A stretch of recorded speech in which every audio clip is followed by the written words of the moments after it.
Olá a todos, sejam muito bem-vindos. Este é o canal da TV Damásio. Você sabe, é o seu canal do direito. Alegria e satisfação tê-lo aqui, acompanhando mais uma aula especial neste projeto do Damásio Educacional, que está aqui através da TV Damásio, o seu canal direito no YouTube. Hoje, recebemos com muita alegria, muita satisfação, para o tema importantíssimo, que é o tema de mediação internacional e a Convenção de Singapura. Estamos recebendo especialista na matéria, que é o Dr. Martim de Almeida Sampaio. Dr. Sampaio, tudo bem? Tudo bem, vocês aqui, como você tem passado? Tudo ótimo, tudo bem. Olha, mais uma vez quero reiterar aqui os agradecimentos do Damásio Educacional, uma alegria, uma satisfação tê-lo conosco, né, para este tema, que é um tema importantíssimo. Muito obrigado. Eu que agradeço, mais uma vez, ser recebido aqui de forma calorosa, nesse dia frio de julho aqui, e revendo o amigo sempre. Sempre é um prazer estar aqui. Vamos compartilhar algumas indagações, algumas preocupações em relação a esse tema, que é um tema novo, e principalmente é um tema que abre um novo espaço para o advogado no plano internacional. Muito bem. Eu acho que é uma coisa bastante atual. Ótimo, fantástico. Temos aqui a certeza da atualidade com relação ao tema, que é um tema, inclusive, já muito pedido aqui por nossos alunos do curso de pós-graduação, enfim, e alunos de curso de Direito do país inteiro. E aproveitando, vejam, você que está nos assistindo, eu te pergunto, você já se inscreveu no canal da TV Damásio? Não? Ah, então... Vamos parar tudo, imagina, vamos parar tudo. Inscreva-se agora mesmo no canal da TV Damásio, super simples. Você sabe, clicando aí na sua tela, inscreva-se, você vai se inscrever, aproveita, já clica também ali no sininho para você ser notificado, ser avisado de todos os vídeos e todas as apresentações aqui do canal da TV Damásio, né, no YouTube. Importante a sua ajuda, contamos com isso. E, volto a dizer, hoje, tratando de tema relevante, que é o tema mediação internacional e a Convenção de Singapura, recebemos o Dr. Martim de Almeida Sampaio, que é advogado, bacharel, mestre e doutor em Direito pela Pontifícia Universidade Católica de São Paulo. Foi conselheiro da OAB de São Paulo por quatro gestões, de 2007 até 2018, diretor adjunto de Direitos Humanos por 9 anos na própria OAB de São Paulo, membro do Conselho Consultivo da Câmara Brasileira do Livro, professor, palestrante, um palestrante, inclusive, de presença mais que obrigatória em todo e qualquer congresso e seminário voltado aí para as questões do direito internacional e para as questões dos direitos humanos. Alegria, satisfação muito grande em poder receber este ilustre palestrante e amigo, né, de longa data, Dr. Martim de Almeida Sampaio, aqui conosco no canal da TV Damásio no YouTube, o qual passo desde já para o nosso palestrante a palavra para a sua apresentação. À vontade, doutor Martim. Eu agradeço mais uma vez estar aqui presente com vocês, aqui com os amigos, com os alunos da graduação, da pós, advogados, especialistas, enfim, as pessoas que estão interessadas nesse tema, que é um tema bastante moderno e bastante relevante. É um tema que tem sido explorado, ele toma fôlego a partir da assinatura da Convenção de Singapura em 2018. Mas antes de falar propriamente da Convenção de Singapura, eu acho que esse tema merece uma introdução para sua adequação. Em primeiro lugar, o seguinte, a primeira consideração que eu gostaria de fazer nessa breve introdução diz respeito ao sistema de justiça. A gente existe no Brasil um sistema de justiça que é dividido em vários subsistemas. Entre esses subsistemas de justiça que existe o subsistema de justiça internacional. Eu dividiria, só por uma comodidade didática, o sistema de justiça internacional, de direito internacional do Brasil, não é brasileiro, mas sim do Brasil, em duas partes bastante distintas, porém complementares. A primeira parte diz respeito ao sistema judicial, aquele que nós recorremos. O sistema, em regra geral, nós estamos acostumados a falar em direito internacional, no sistema processual, no STF, quando há necessidade de cumprimento de uma ação, quando há uma discussão relevante sobre se há o elemento de conexão traz a demanda para o Brasil ou não, enfim, há uma série de demandas aí, há uma série de questões que são próprias do Poder Judiciário acolhê-las. Mas há um outro subsistema que tem sido criado, que é o sistema da mediação, da conciliação e da arbitragem. Esses três subsistemas, eles se complementam e se integram. A gente vai ver mais adiante, inclusive, que um está, em algumas situações, algumas circunstâncias, um está acoplado ao outro, né? Esse sistema da justiça extraestatal, ele não é novo, ele já tem... Mas eu poderia fixar uma data, apenas por referência, isso é somente uma referência, não é uma data exata, mas só para a gente ter uma conjuntura específica, que foi a partir da Segunda Guerra que se percebeu algo bastante concreto, é que quanto mais comércio houvesse, mais integrados os países estariam e menor a possibilidade seria de um conflito armado na proporção que houve. Houve a Primeira Guerra, que basicamente é um conflito, um atrito das grandes potências pela disputa da herança colonial, para a disputa das áreas de influência, e acabou levando à Primeira Guerra Mundial, a fase do imperialismo, muito estudada. Mas essa questão não se resolveu. A Primeira Guerra teve de 18 a 38, 20 anos, há um hiato, esse hiato com muita tensão, e resulta na Segunda Guerra. A Segunda Guerra é produto imediato das contradições que vêm dali. Fim da Segunda Guerra, aberto aos historiadores, à humanidade em geral, que se passou ali, a indústria da morte, nos campos de concentração, 70 milhões de pessoas pereceram no solo da guerra, inclusive muitos brasileiros pereceram, resultou a criação de uma ordem internacional. Era necessário criar uma ordem internacional. Foi criada uma arquitetura para se manter a paz, que é a ONU, uma arquitetura para se manter as finanças mundiais, o Fundo Monetário Internacional, a moeda mundial, o Banco Mundial, e tentou-se criar um acordo para fundar uma entidade para o comércio internacional. Não se conseguiu. Teve o acordo GATT-ALAD, o acordo tarifário GATT-ALAD, e isso foi caminhando. Mas era necessário o acordo. Mas, após a Segunda Guerra, nós vemos um incremento da corrente comercial entre os países todos. Percebemos, então, a necessidade, o mundo percebe a necessidade da criação de instrumentos ágeis que respondessem à rapidez do comércio internacional. E assim é que, em 1958, nasce a Convenção de Nova York. A Convenção de Nova York é uma convenção muito conhecida, é a Convenção da Arbitragem. O Brasil não foi signatário, foi uma pena isso. Segundo consta, isso aí eu estou falando do APUD, ou seja, eu ouvi dizer que o Brasil não firmou essa convenção, isso é contado em tom de anedota, que o representante brasileiro nas Nações Unidas preferiu cavalgar no Central Park quando a convenção estava sendo finalizada. Isso demandou um atraso enorme no Brasil, da Convenção de Arbitragem, sendo somente assinado em 98 a arbitragem. Demorou alguns anos para firmar a convenção e mais tantos anos para que fosse editada uma lei, a lei da arbitragem. A lei da arbitragem é uma lei bastante moderna, bastante avançada, e permite que decisões em tribunais arbitrais tenham validade perante observar determinados requisitos, aqueles que a gente já conhece, ou talvez a gente venha aqui discutir de uma forma mais extensa algum dia, mas permitiu que várias controvérsias nascidas em cenário internacionais, do comércio, fossem resolvidas em Câmara de Arbitragem. E por que a Câmara de Arbitragem não o Poder Judiciário?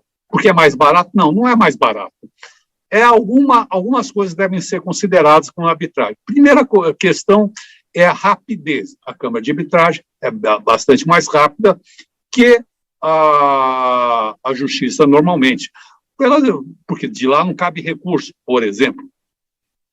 Segunda questão, ela é mais especializada. Você pode, por exemplo, no mercado londrino, em Londres, na Inglaterra, mais especificamente, há câmaras de arbitragem especializadas, por exemplo, na venda e compra de algodão. É uma verdade.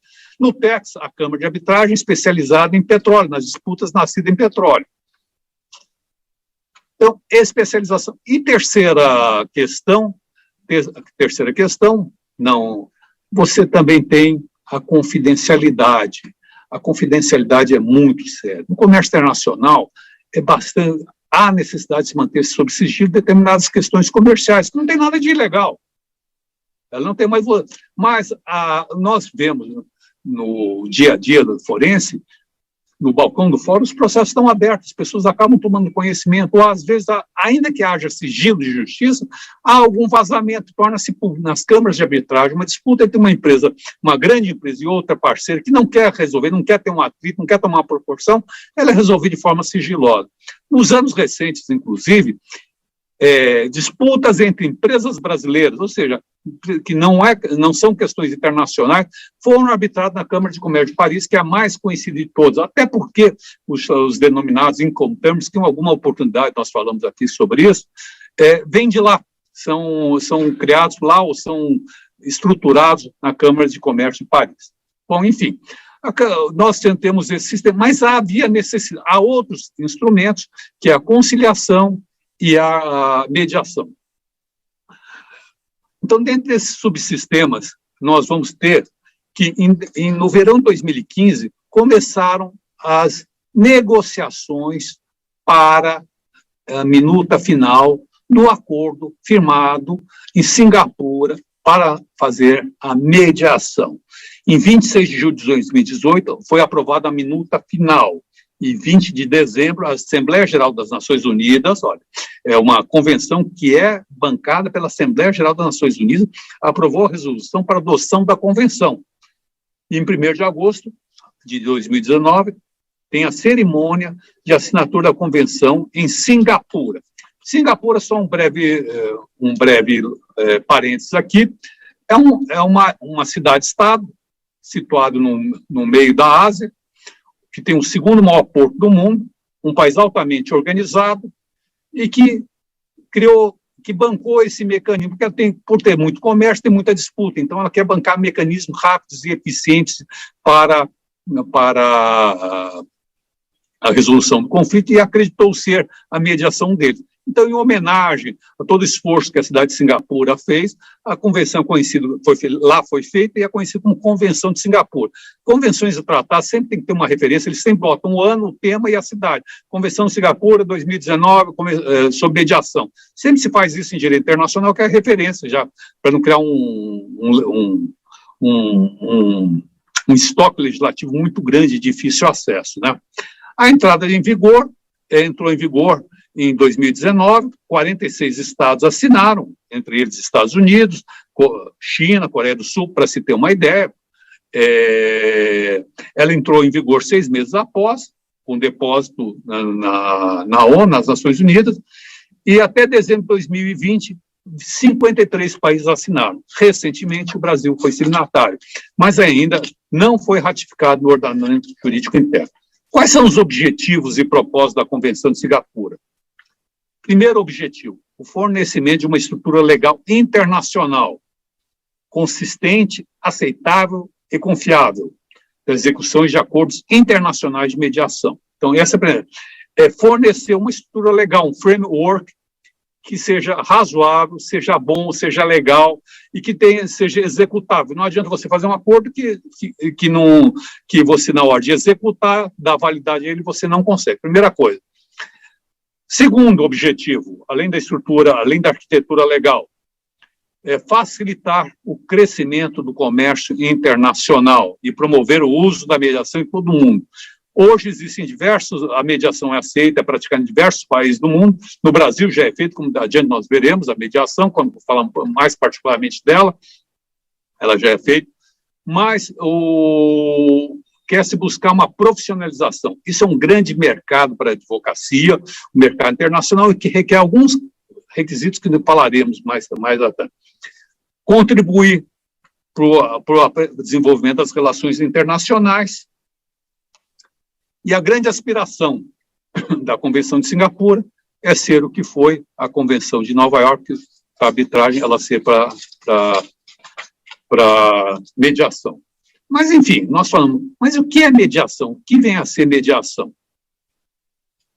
Mediação é um processo extraestatal, onde duas partes elegem uma terceira parte independente, que não tem interesse ou conflito com nenhuma das partes envolvidas, A ou B, empresa A, empresa B, nomeia um terceiro, e através de uma técnica, que nós vamos falar sobre essa técnica, ele aproxima, verifica os interesses e tenta propor uma solução. Há toda uma técnica para isso.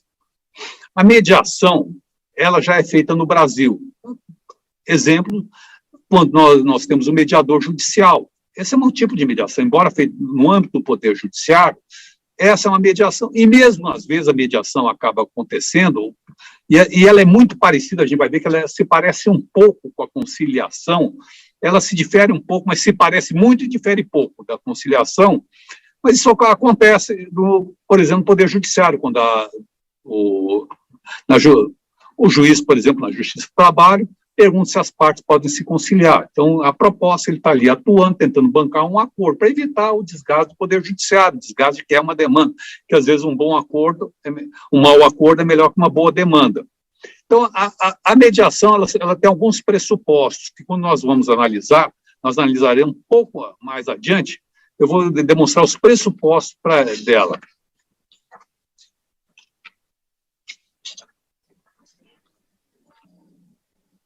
A mediação, a mediação, como ela é proposta na Convenção de Singapura, ela exige algumas formalidades, mas, ao mesmo tempo, a formalidade que ela exige é que seja sobre a forma escrita, que tenha uma terceira pessoa independente das partes e seja uma forma escrita. Pode ser até por meio eletrônico, ela é aceita por meio eletrônico. No mundo como hoje, para fazer uma videoconferência. Então, no Brasil, não há necessidade eu elejo um árbitro de mediação de Singapura, a empresa com qual eu estou disputando, ou estou tentando me conciliar, é uma empresa inglesa, não há necessidade da parte se deslocar até Singapura, ou de Singapura se deslocar, não, pode fazer por videoconferência, desde que nós assinemos, e pode ser uma assinatura digital, desde que todos os três, mediador, partes, assinam, ela pode ser aceita, ela é aceita perante os países signatários da Convenção de Singapura. Mas ela não serve para tudo, ela serve para algumas coisas, mas não para tudo, quase tudo.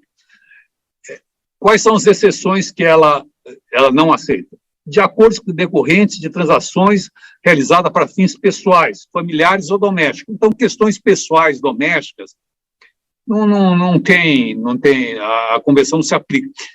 Uma coisa com o crescimento da globalização que houve foi deslocamento de pessoas pelos países.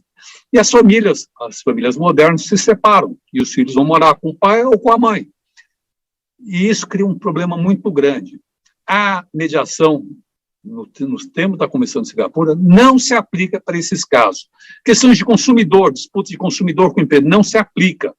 É uma disputa de interesses, basicamente interesses comerciais da Convenção de Singapura. Outro, acordos que... O que mais não se aplica? Acordos que não resultem de mediação internacional. Não resulte de acordo de mediação internacional, ou seja, uma mediação doméstica. Não há necessidade. Você pode fazer mediação, mas não a mediação nos termos da Convenção de Singapura. Também ela não resolve conflitos oriundos de decisões judiciais.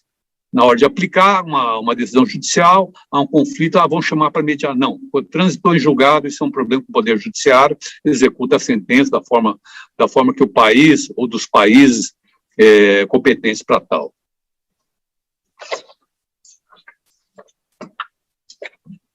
Nós temos 3 métodos, basicamente, que eu quero falar, antes de entrar mais profundamente no nosso tema.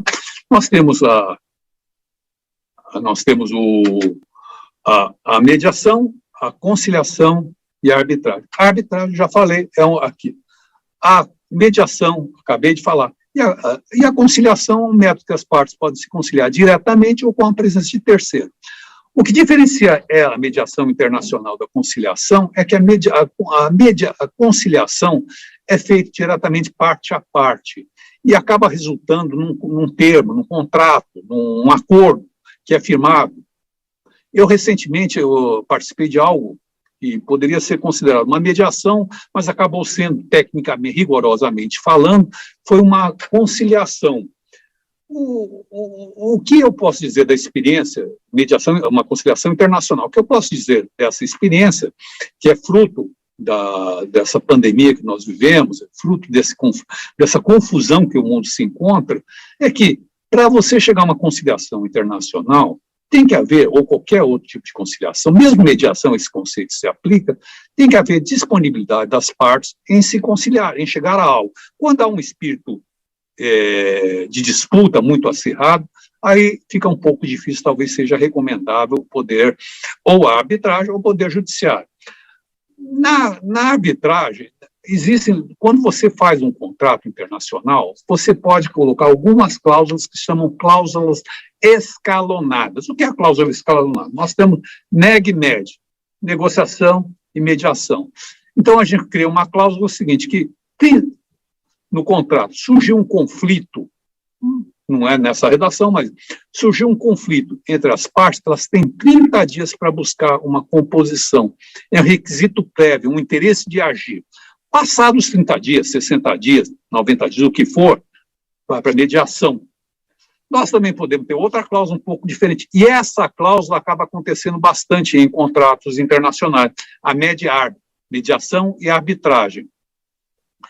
A fase anterior à arbitragem é a mediação.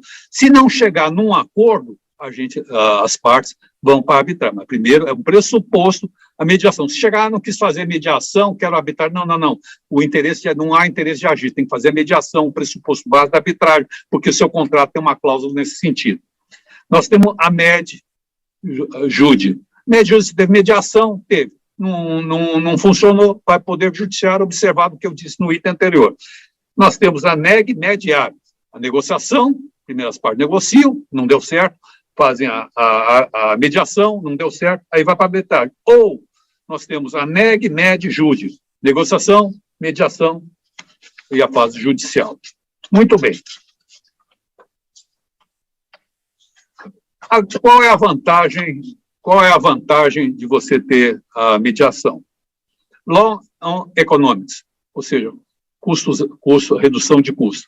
É mais fácil você resolver a sua arbitragem, é mais barato do que você enfrentar uma disputa judicial com condenação em honorários e tudo mais. Tal. E, geralmente é mais barato isso. Os custos diretos e indiretos. Os custos diretos são esses que estão falando. Os custos indiretos, por exemplo, você mobilizar toda a sua máquina, a máquina judicial, quanto custa você levar um executivo seu para depor num caso? Quanto custa você realizar determinada prova? Então, às vezes, os custos envolvidos, mesmo na arbitragem, no judiciário, é muito grande. Então, as pessoas, às vezes, as empresas optam pela mediação por ter um custo mais reduzido.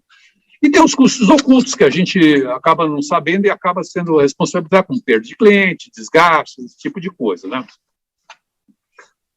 Bom, como eu disse, o Brasil se tornou o país de número 54,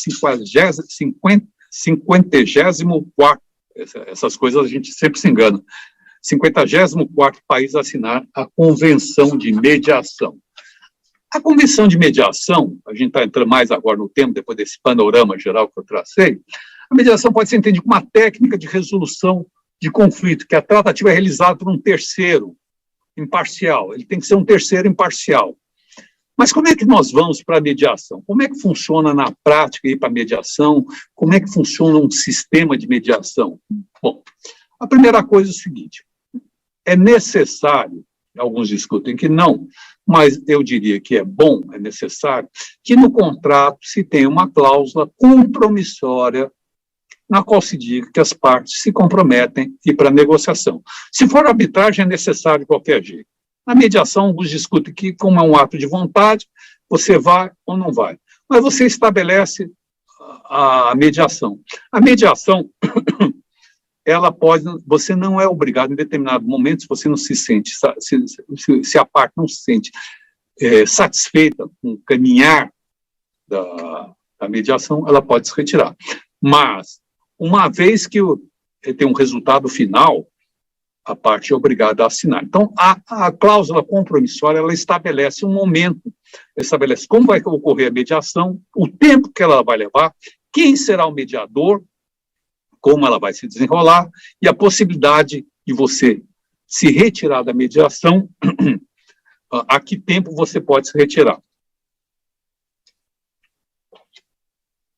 Tomar um pouco de água aqui, a gente vai falando, a aula virtual tem esse problema, a gente fala muito, não dá essas interrupções, não dá aquela pausa, que às vezes um aluno, numa sala de aula, pergunta, a gente interrompe, então a gente vai falando um pouco, tem que cuidar um pouco da voz, senão a voz vai embora.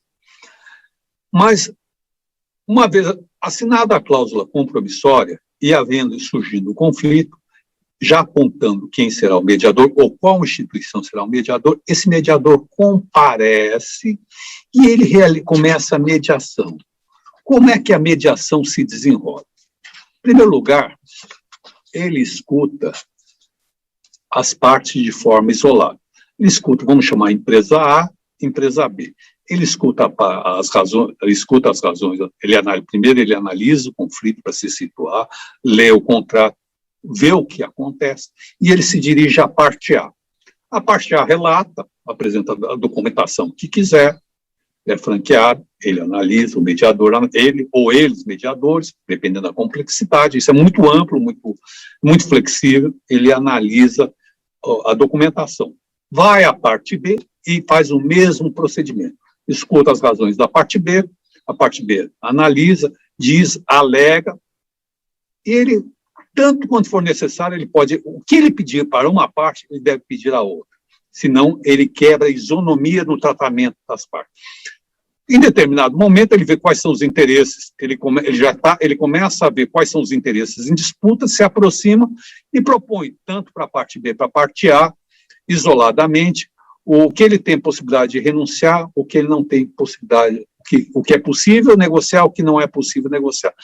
Em se chegando a uma proximidade, ele propõe um acordo mútuo. Esse acordo mútuo ele é firmado pelo mediador, que esse mediador tem que ser reconhecido, ele é assinado pelas partes e ele passa a ter, ele passa a ser um título extrajudicial plenamente executável.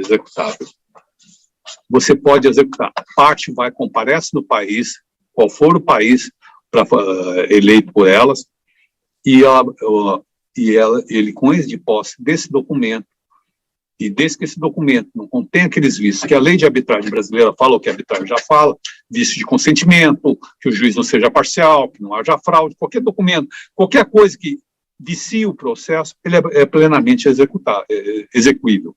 Daí porque é um procedimento bastante rápido, célere e econômico, mas depende basicamente da maturidade da causa, se a causa está madura ou não, se as partes estão maduras ou não para negociar. Se existe uma disputa muito intensa entre as partes, onde questões outras, uma belicosidade muito grande, não adianta, não vai resultar daí um acordo entre nenhum deles. É bobagem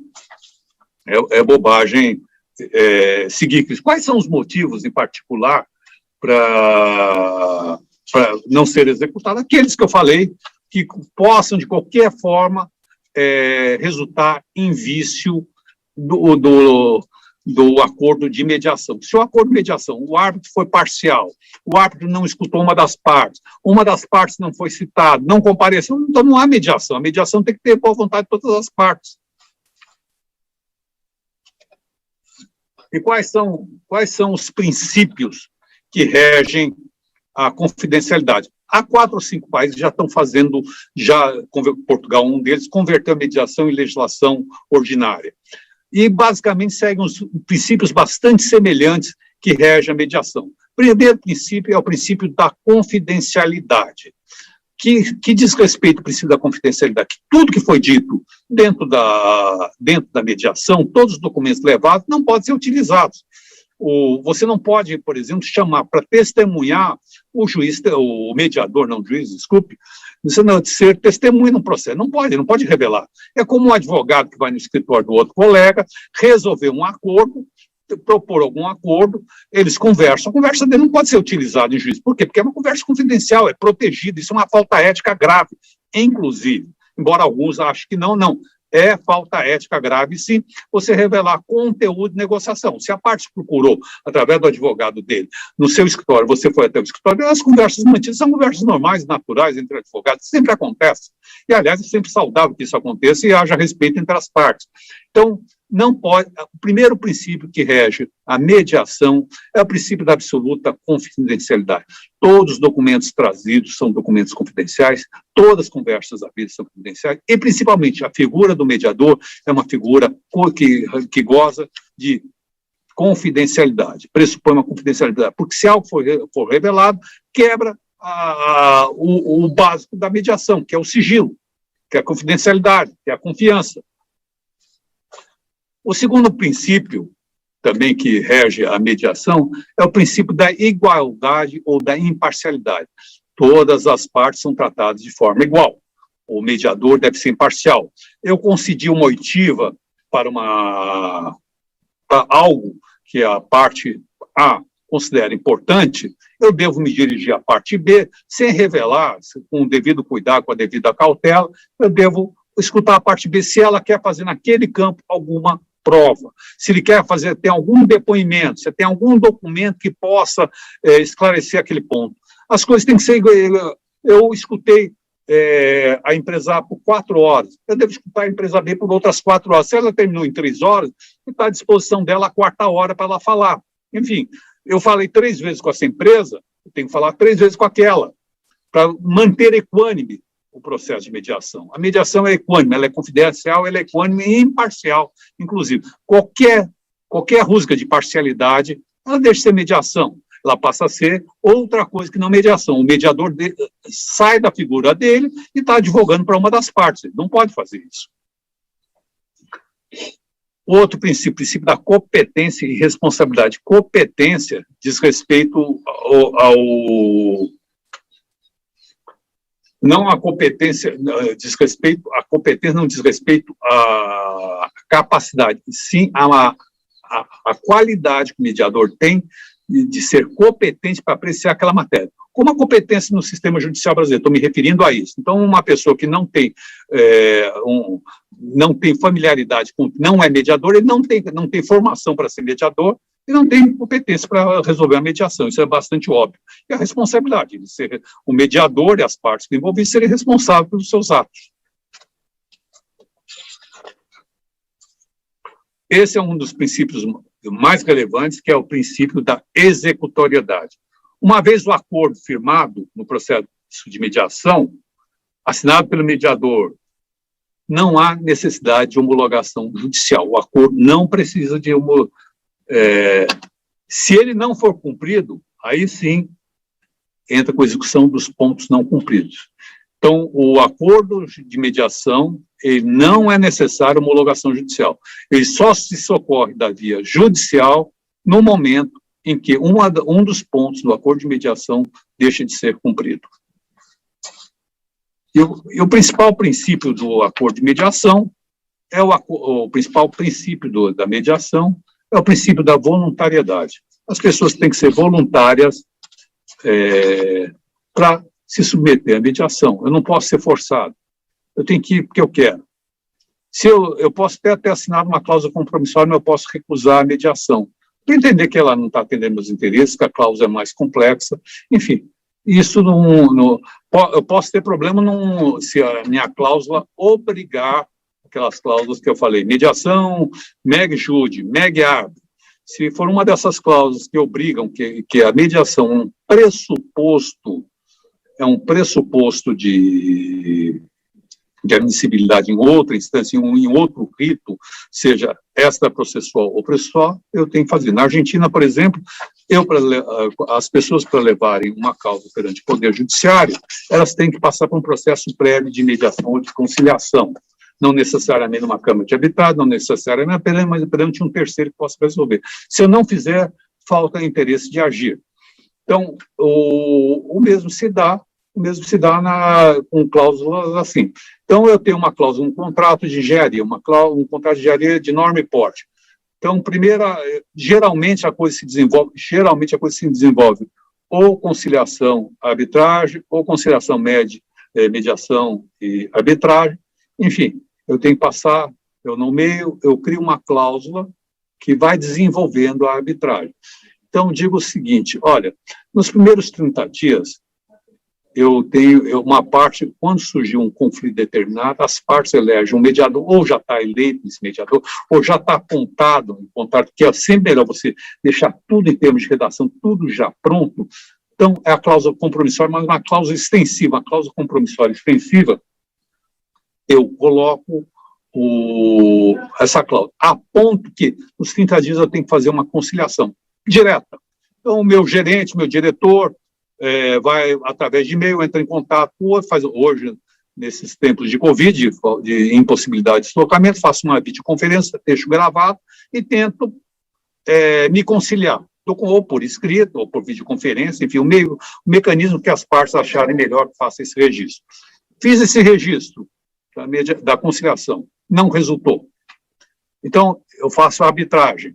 Chamo um árbitro, eu faço arbitragem, não, faço a mediação, falei conciliação, faço a mediação, chamo um terceiro, a cláusula para ele, não, caso de não houver conciliação, vai se tentar a mediação, nos seguintes termos, eu chamo um terceiro, mas eu também falo, não consegui. No quarto caso, eu vou para a arbitragem, aí a arbitragem me submeta, assinei a cláusula compromissória, e aí o resultado vai ser um laudo, vai ser uma decisão arbitral, vai ser um laudo arbitral, e eu vou ter que me sujeitar a passivo de execução se não tiver nenhum daqueles requisitos que tornem aquele título emprestável para execução.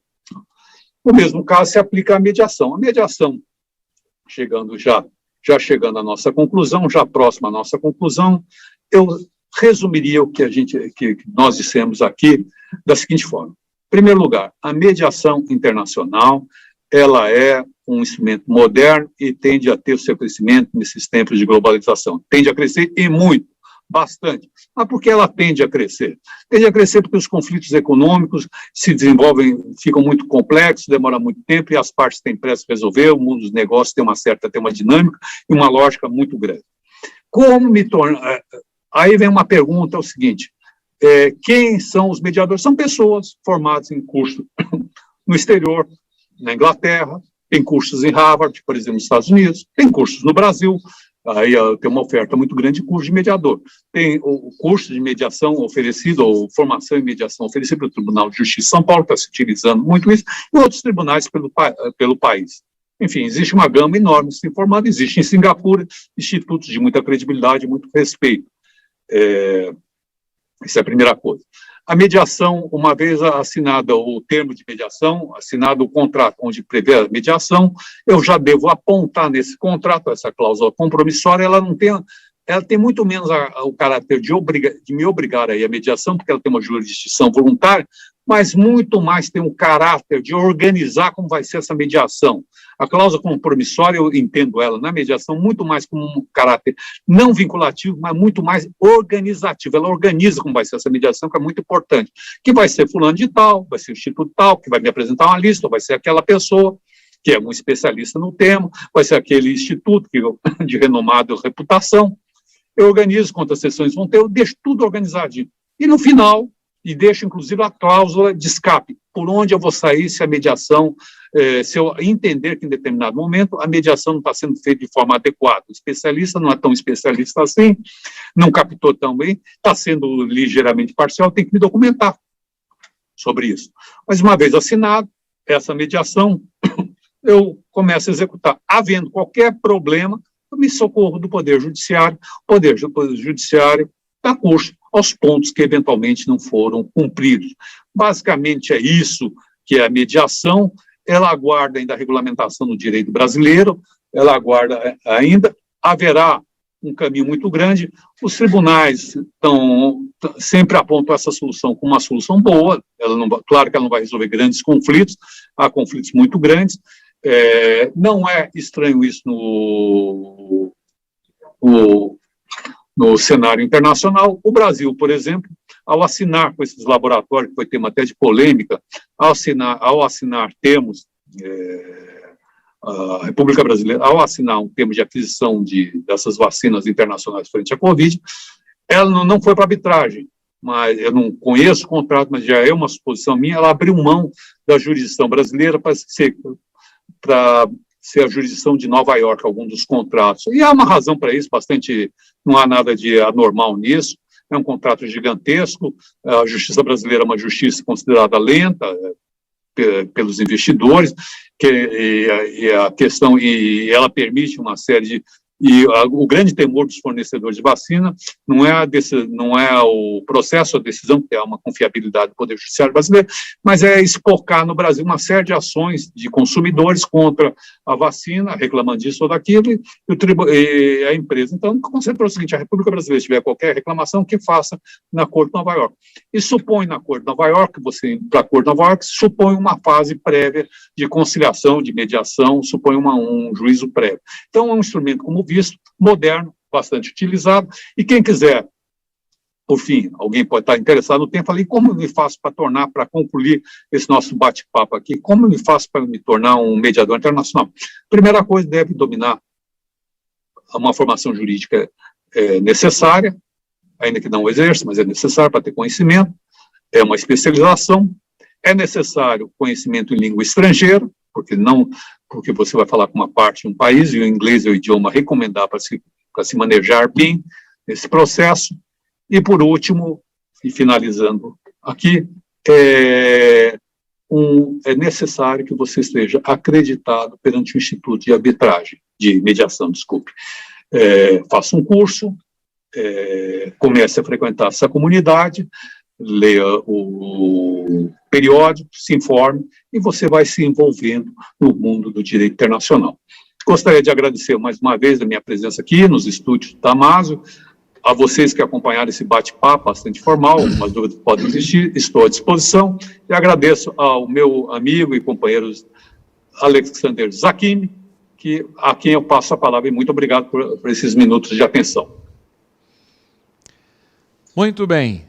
Agradecendo mais uma vez, doutor Martim de Almeida Sampaio, pela sua exposição, pela sua palestra sobre o tema Mediação Internacional e a Convenção de Singapura. Um tema importantíssimo, um tema que aqui nós da TV Damásio, o seu canal do direito no YouTube, você sabe disso, nós não poderíamos deixar de trazer este tema super atual, né, para que possa ser exposto, e por um especialista, né, de longa data, o Dr. Martim de Almeida Sampaio, vem, portanto, enfrentando, né, estes e outros temas ligados ao direito internacional, ligados aos direitos humanos, né, uma presença mais que obrigatória em todos os congressos aí que tenha esta vertente.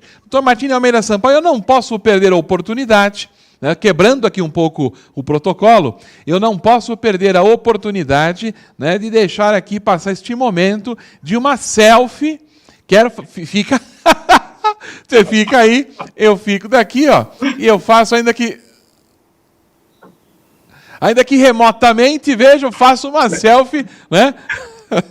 Uma alegria, uma satisfação. Uma selfie remota que eu já tirei na vida, viu? Eu vou querer cópia, manda para mim que eu vou querer cópia, vou postar, viu? Eu vou mandar, eu vou dizer para você que é uma alegria muito grande no canal da TV Damásio, neste projeto, que é o projeto exatamente das aulas especiais, né, poder trazer profundos conhecedores de cada uma das áreas do direito, cada uma das ramificações, enfim, do direito, e trazer também, posso dizer, como é o seu exemplo, trazer aqui grandes e queridos amigos, né, como eu tenho a oportunidade hoje de estar trazendo aqui para todos que estão nos assistindo, aqui para o Damásio Educacional, né, no canal da TV Damásio no YouTube, né, o querido amigo Martim de Almeida Sampaio, né, tratando hoje sobre esse tema, já esteve conosco em outras oportunidades, tratando aí sobre contratos internacionais, sobre a Corte Interamericana de Direitos Humanos. Verifiquem aí no canal TV Damásio outras aulas proferidas por esse nosso conferencista, querido amigo Dr. Martim de Almeida Sampaio. Devolvo a palavra, né, para suas considerações finais. Em primeiro lugar, agradeço, Joaquim, pela oportunidade de estar com você, um grande amigo, um grande incentivador, um conselheiro da Ordem dos Advogados, foi conselheiro comigo durante anos na Ordem dos Advogados, liderou uma iniciativa junto ao Jovem Acadêmico de Direito, uma iniciativa que todos nós temos saudade, que ficou para os anais da UAB, e que desenvolve esse trabalho muito importante, que reúne especialistas, pessoas que vêm aqui debater, trazer novos pontos de vista ou novas matérias para os alunos, advogados, pós-graduandos, enfim, toda essa gama que gravita em torno do universo jurídico. De minha parte, quero agradecer de tomar parte desse pequeno time, trazendo uma pequena, minúscula contribuição aí, e espero voltar. Ao meu próximo retorno, quero ver se a gente aborda, se você me der essa liberdade, os contratos da nova economia. Coisas bastante interessantes trazidas pela globalização que estão se tornando um assunto bastante importante no dia a dia da advocacia. E a nossa obrigação aí, como veteranos da advocacia, é dar uma mão para os mais novos que estão chegando aí e contribuir com um pouquinho que a gente sabe, um pouquinho de experiência que a gente melhorou durante a vida. Muito obrigado a vocês aqui, obrigado ao Estudo Damásio, aos profissionais da Damásio, que possibilitaram esse nosso encontro, e obrigado àqueles que nos acompanharam no dia de hoje. Muito obrigado e até uma próxima vez. Muito bem. Agradecendo mais uma vez, meu querido amigo Dr. Martim de Almeida Sampaio. Olha, eu já tomei nota aqui, uma próxima aula, vamos marcar contratos da nova economia, né, e a globalização, vamos marcar com certeza. A você que está nos assistindo, navegue aí no YouTube, né, navegue no canal da TV Damásio no YouTube, né, você que acabou de assistir esta aula, né, então navegue lá e você pode assistir outras aulas do nosso palestrante, Dr. Martim de Almeida Sampaio, e de outros palestrantes também, diversos outros temas ligados ao direito civil, ao processo civil, penal, processo penal, ao direito do trabalho, né, a questão da bioética, direito notarial e registral, direito eleitoral, constitucional, Olha só quanta coisa você pode ter aí no canal da TV Damásio no YouTube, está tudo à sua inteira disposição e gratuitamente, exatamente isso. Se você gostou deste vídeo, desta iniciativa, dá um like aí pra gente, não esqueça, porque isso nos ajuda a propagar, né, pela internet, né, para as outras pessoas poderem acompanhar, poderem assistir também. Inscreva-se no canal da TV Damásio, clica no sininho, nossa, são tantos recados, mas principal, na verdade,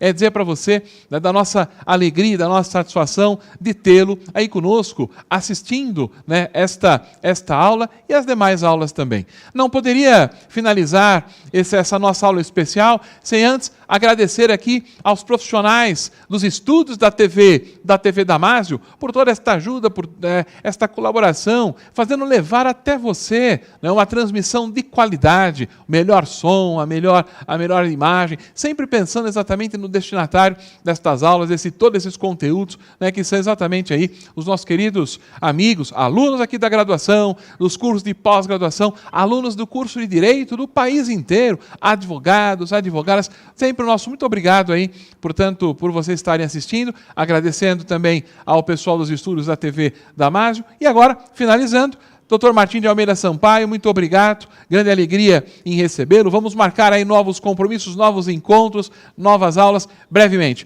Grande abraço ao amigo e um grande abraço a todos vocês e até uma outra oportunidade. Até mais.